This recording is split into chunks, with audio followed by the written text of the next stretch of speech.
10 circular road का सरकारी बंगला खाली। 20 साल से इस आवास पर लालू परिवार का कब्जा था।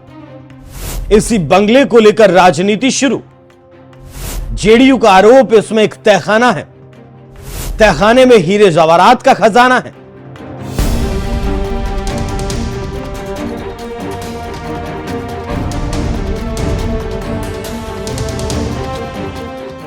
राजनीति और भावना दोनों भारत में कूट कूट कर भरी है। नेता जनभावना के हिसाब से बयान देते हैं और फिर मीडिया में खूब चर्चा होने लगती है। अब याद कीजिए कि कैसे रामदेव ने कहा था कि अगर काला धन आ जाएगा तो देश के लोगों को फायदा होगा और 30 रुपए लीटर पेट्रोल मिलेगा। अब देख लीजिए, सरकार 2014 से बीजेपी की है और पेट्रोल का दाम कहां पर है। ठीक उसी तरह का एक बयान बिहार की राजनीति पटना से आ रहा है और इस बयान ने पटना की राजनीति में एक बार फिर गहमा गहमी पैदा करती है। सवाल एक सरकारी आवास का है, लेकिन इस घर में एक तहखाना है और तहखाने में खजाना भी छिपा है। जी हां, बिहार की पूर्व मुख्यमंत्री राबड़ी देवी का 10 सर्कुलर रोड पर सरकारी बंगला है और इसी बंगले में एक तहखाना है और इस तहखाने में छिपे हैं हीरे जवाहरात से भरे हुए संदूक। आप जानते हैं कि बंगला करीब 20 साल से लालू परिवार का पता रहा है। अब बिहार में एनडीए की जीत हुई तो सत्ता बदली, नीतीश कुमार फिर मुख्यमंत्री बने तो सवाल उठा कि क्या अब राबड़ी देवी को बंगला खाली करना होगा। लेकिन इसके बाद जो हुआ वो सिर्फ शिफ्टिंग नहीं थी, वो बन गया सियासी थ्रिलर। पिछले महीने बिहार की नई सरकार बनी, नीतीश कुमार एक बार फिर सत्ता के शीर्ष पर पहुंचे, लेकिन लालू परिवार के साथ खेला हो गया। नई सरकार ने सत्ता में आते ही लालू परिवार पर हमला बोल दिया और कह दिया कि बंगला अब खाली करना होगा। बस इसी बात से हंगामा मचा है और इसमें तड़का लगाया है जेडीयू प्रवक्ता नीरज कुमार ने।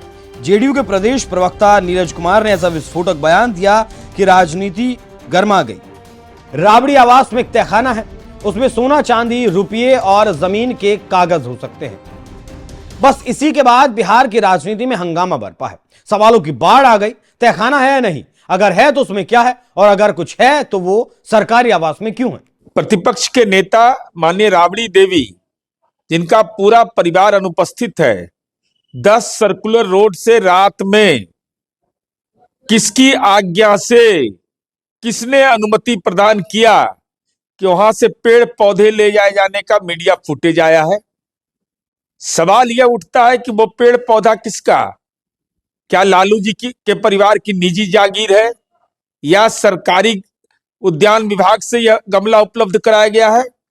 साथ ही साथ हमको आशंका है कि जब घर का अभिभावक नहीं यहाँ है, आज्ञा किसने दिया यह पता नहीं चल पा रहा है, तो उस घर के अंदर तो तहखाना भी हो सकता है। वहां पर जमीन का डीड, सोना चांदी रुपया, अरे सब तो कर्म दुनिया का एको को बचा हुआ है नहीं। तो निश्चित रूप से हमारी आशंका है, इसलिए सरकार सचेत रहे।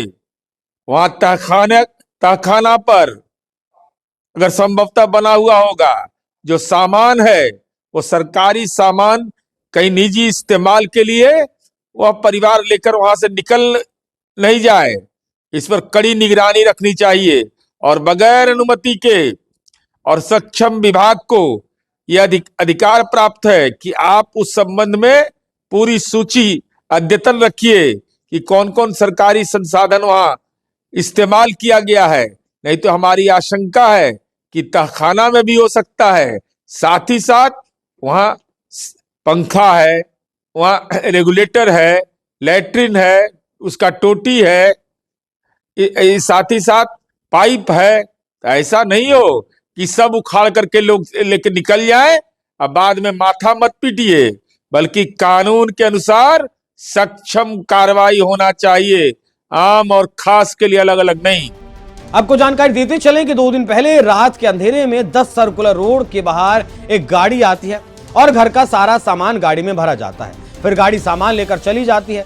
इसको लेकर फिर नीरज कुमार कहते हैं कि जब लालू परिवार पटना में नहीं है, तेजस्वी यादव विदेश में है, तो फिर किसकी अनुमति से राबड़ी आवास से पेड़ पौधे ले जाए गए। मतलब साफ है कि कुछ भी जाए जांच के बाद जाए और अगर एक भी चीज गायब मिले तो कानून के अनुसार कार्रवाई हो। अब बारी आई आरजेडी की और इसकी कमान संभाली आरजेडी प्रवक्ता मृत्युंजय तिवारी ने और इन सारे आरोपों को खारिज करते हुए उन्होंने कहा, सरकार लालू परिवार की जासूसी करवा रही है। ये बदले की राजनीति है। तिवारी आगे कहते हैं कि कैमरे लगवाए गए, निगरानी करवाई गई और अब बेवजह तहखाने जैसी बातें उछाली जा रही हैं। यह आवास खाली करने की प्रक्रिया है, कोई अपराध नहीं। अब सवाल उठता है कि क्या यह सिर्फ बंगले की कहानी है या फिर यह सत्ता बदलने के बाद पुराने सत्ता केंद्र को घेरने की रणनीति क्यों तहखाने की बात अब उठ रही है। देखिए, 202 सीट का जनादेश लेकर भी एनडीए पूरी तरह से बौखलाई हुई है। अभी सरकार में आई है, बिहार की भलाई की चिंता नहीं है। अभी भी लालू जी, श्रीमती राबड़ी देवी जी, श्री तेजस्वी यादव जी के फोबिया से ग्रसित है। अब अविभाजित संयुक्त बिहार की मुख्यमंत्री रही है आदरणीय श्रीमती राबड़ी देवी जी। विधान परिषद में विपक्ष के नेता है।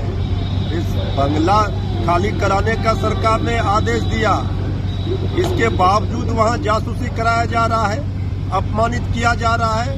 कौन आया, कौन गया, कौन सामान कहाँ गया, ये किसी के निजी बंगले या किसी के निजी जीवन पर इस तरह से सरकार के लोग बयान दे रहे हैं, ये बहुत ही निंदनीय है और हमारी सीधी चुनौती है आदरणीय मुख्यमंत्री जी से, सरकार से, कि वो एक आदेश जारी करें और सारे बंगले का जिन माननीय मंत्रियों को जिन को ये आवंटित हुआ है, सबके यहाँ तक खाने खुदवाए जाएं। राबड़ी देवी जी के 10 नंबर बंगले में भी खुदाई हो। पहले सरकार के जो लोग हैं उनके यहाँ खुदाई हो। हमारी चुनौती है, पता चल जाएगा कि कहाँ कौन सा तहखाना है। सरकार के लोग अनर्गल प्रलाप कर रहे हैं, बेचैनी में है। खरमास के बाद जो खेला होना है उसका भय सता रहा है। 20 साल में कभी किसी ने यह सवाल क्यों नहीं किया? और अगर सरकारी संपत्ति का दुरुपयोग हुआ तो जांच सिर्फ लालू परिवार तक सीमित रहेगी। इस पूरे विवाद में एक नाम सबसे ज्यादा गूंज रहा है, नीतीश कुमार। लेकिन मुख्यमंत्री अब तक खामोश है। न तहखाने पर बयान, न पौधों पर, न वीडियो पर। विश्लेषक कह रहे हैं कि दोनों एक ही राजनीति में पले बढ़े हैं, तो इतना क्रूर व्यवहार क्यों? अब सवाल यह है कि क्या ये चुप्पी रणनीति है या तूफान से पहले की शांति? एक बात साफ है कि 10 सर्कुलर रोड अब सिर्फ एक पता नहीं रहा, यह बन गया है सत्ता, संदेह और सियासत का प्रतीक। राबड़ी देवी बंगला खाली करेंगी, यह तय है, लेकिन तहखाने का सच क्या है? पौधों का मालिक कौन है? और रात में शिफ्टिंग सिर्फ संयोग थी या सियासी संदेश? इन सवालों के जवाब आने वाले दिनों में मिलेंगे। फिलहाल इतना तय है कि बिहार की राजनीति में एक बंगले ने पूरा तूफान खड़ा कर दिया है।